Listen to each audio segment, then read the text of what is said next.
I didn't translate for my neighbor anymore after she complained about how I spoke. So I live in this apartment complex where there's this older lady next door, Rosa, who moved here from El Salvador like 2 years ago. She barely spoke any English when she first got here, and I speak pretty decent Spanish because my mom's side is Mexican. So naturally, whenever she needed help with doctor appointments, bills, talking to landlords, whatever, she'd knock on my door. At first I was totally fine with it. I mean, I get it. Moving to a new country is scary and language barriers suck. So I'd help her out maybe once or twice a week. Doctor visits, phone calls to utilities, reading letters from the bank, basic stuff. But after about 6 months, it started getting annoying. Like she'd knock on my door at random times. I'd be eating dinner or watching TV, and there she'd be with some paper she needed me to read. Or she'd drag me to the grocery store because she didn't want to use Google Translate on her phone. She said it was too confusing. The worst part was, she never seemed grateful. Like, I'd spend an hour on the phone with her insurance company trying to figure out why they denied her claim, and she'd just nod and walk away. No thank you. Nothing. Just expected it. Then last month I was helping her at the pharmacy. The pharmacist was explaining how to take her new medication, and I was translating everything. But Rosa kept interrupting me, asking me to ask about side effects, interactions, when to take it with food,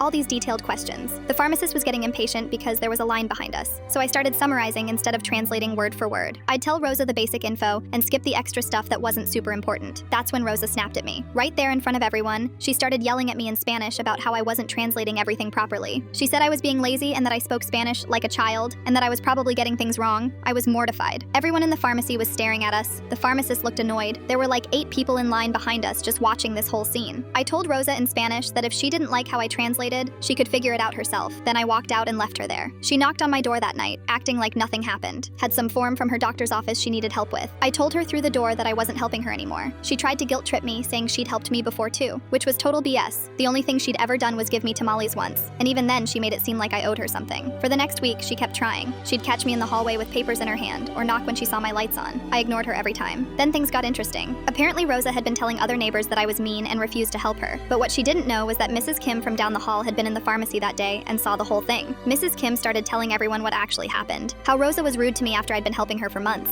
How she embarrassed me in public after I was doing her a favor. Pretty soon, other neighbors started coming to me with their own Rosa stories. Turns out she'd been demanding help from other people too. She'd ask Mr. Smith to drive her places and then criticize his driving. She'd have Jessica from upstairs help her with online shopping and then complain that Jessica was taking too long. Everyone thought they were the only one dealing with it. But once we all started talking, we realized Rosa had been taking advantage of basically everyone in the building who was nice enough to help her. The building manager, Dave, even said Rosa had been complaining to him about neighbors not being neighborly enough. She wanted him to make some kind of rule about helping elderly residents. Dave thought it was weird, but didn't know the full story. After Mrs. Kim told him what happened at the pharmacy, Dave had a talk with Rosa about respecting people who help her. He basically told her that being neighbors doesn't mean everyone owes you free services. Now Rosa barely makes eye contact with me.